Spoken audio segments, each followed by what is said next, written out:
Guys, today we're going to be farming my magic, and well, I'm going to show you how I've been doing it since around level 30 because I feel like this is the best spot to do it.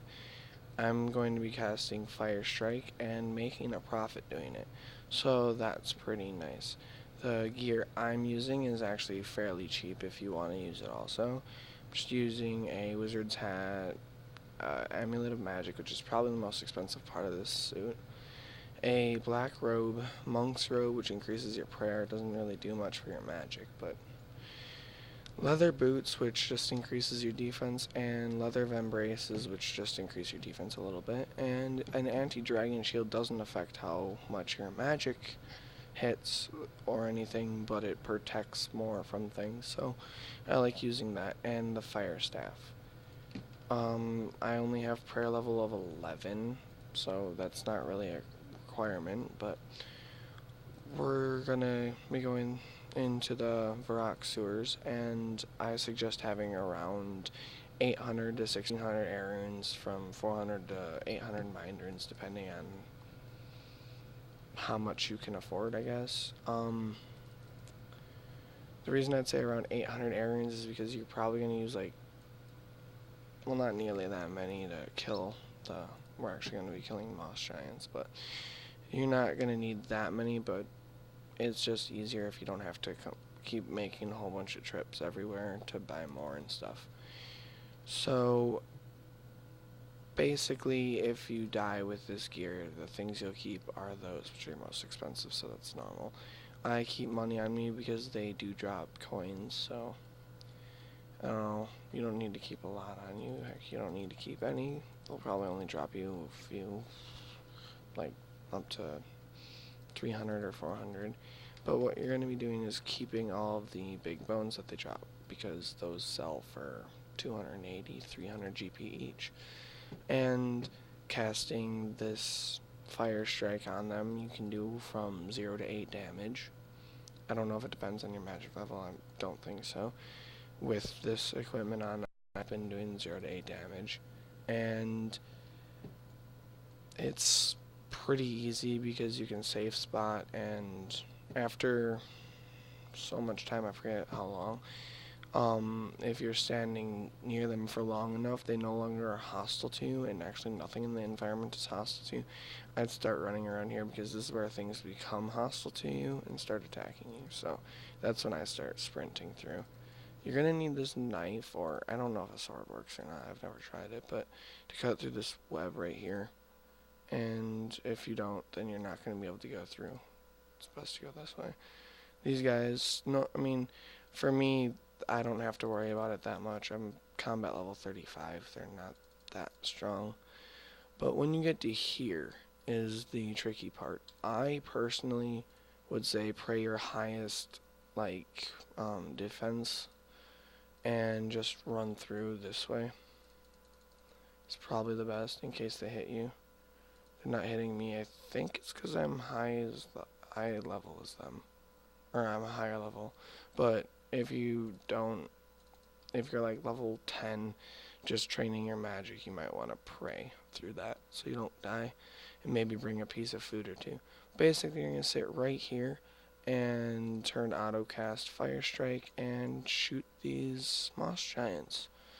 And 2 damage is regular, but goes up to 8. So, and also you can get nature runes from these guys, so that's a really great way to get nature runes if you need them for, say, alkene or something. I'm going to be back after I fill my inventory from stuff from these guys.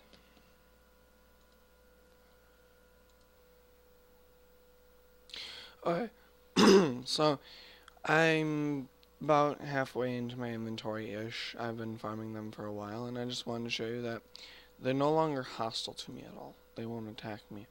So that, I was talking about that before. And once they're no longer hostile to you, which you can tell if they don't try to attack you when you're getting stuff from them, you can actually just sit right here and shoot across here. And when you're done killing this guy, per se, you could run across and shoot somebody that's on this side of the rocks, because they just can't go through there. It's a really easy, safe spot. and I'd say it's a little bit better than sitting back here because you don't have to run around here and grab your stuff every single time. You can just walk through, grab your stuff, and start shooting the next one. So, yeah, just a little update. Okay, I only need one more kill to get to full inventory right now, and I leveled up twice in my magic, and you can get chocolate bars from Lost Giants, I guess. No, I'm kidding, those from Sandwich Lady. And I just wanted to show you the other place you can go to safe spot these giants. It's right here, and you cast, well, if he runs away, from over here, and cast at the giant. I'll be back after I kill him because it's going to be pretty tedious.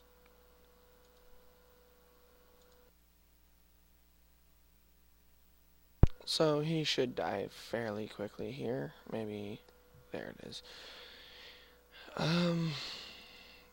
Bones and coins is the normal drop here.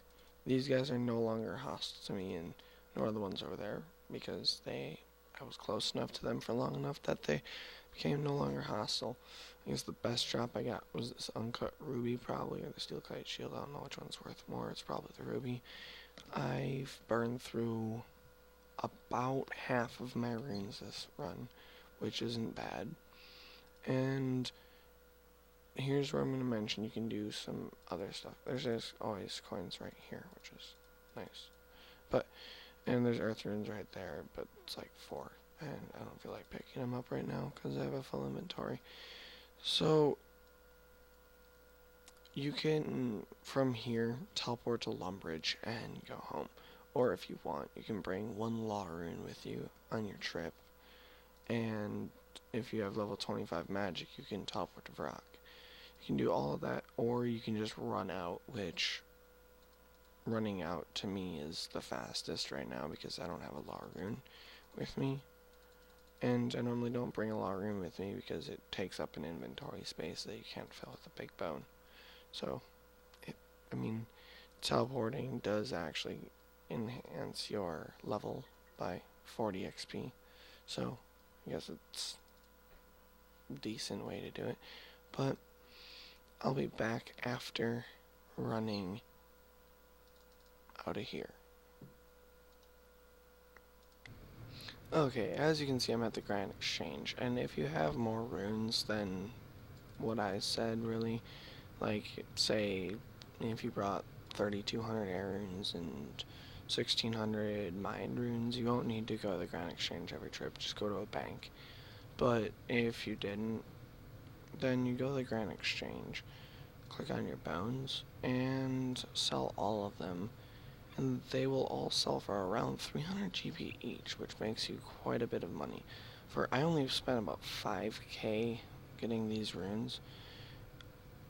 The fact that,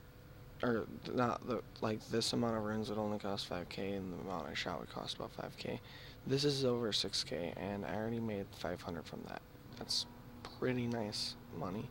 It's not that bad. I saw a ruby and make quite a bit more. Steel kite shield maybe will sell. That's pretty expensive. It didn't. I don't like waiting around for things to sell that much. Try to go down a little, see if it'll sell. No. Oh well. See if it'll sell later. Put my chocolate bar away because that's awesome. My bank is pretty poor, but then you would run back to the shop with the runes in it. It's the guy that teleports you to mine rune essence.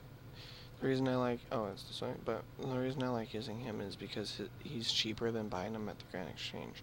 For example, 100 mind runes, there's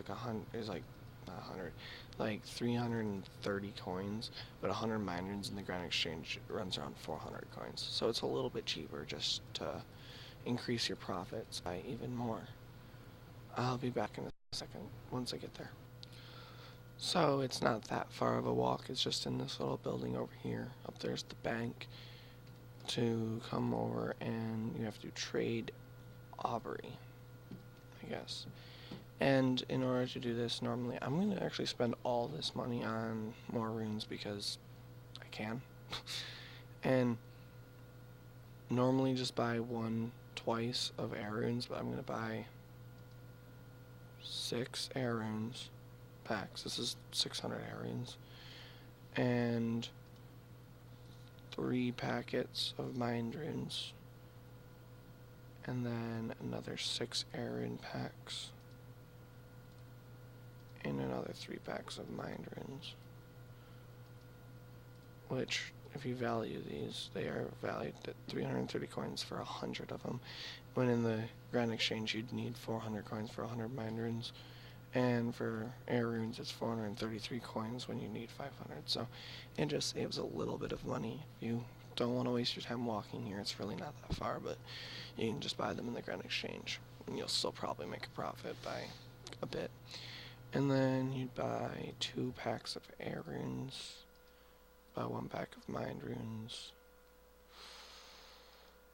buy a pack of air runes, I'm gonna buy a pack of air runes.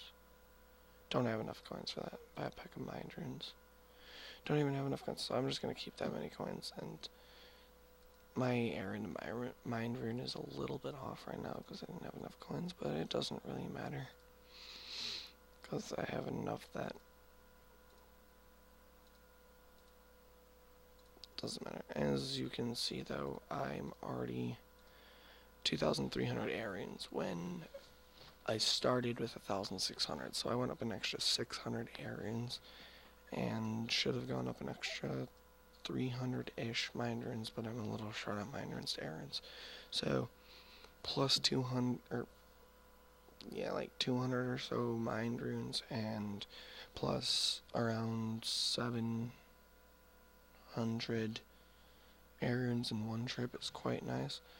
And I actually got my hit points up 1 level and my magic up 2 levels when farming this. So it's a pretty nice, fairly easy way to make a little bit of money and gain magic experience. I know people say around this level you should be like using, like telekinetic grab and stuff, but you honestly don't make as much money doing it. Oh, and that's counting the steel kite shield not selling. If that sold, I'd probably have 1,000 more, so I'd have like another 100 air runes and another 100 mind runes. So where am I going? Going this way. I'm going to go back and farm more of them for quite a while, but this is going to be the end of the video.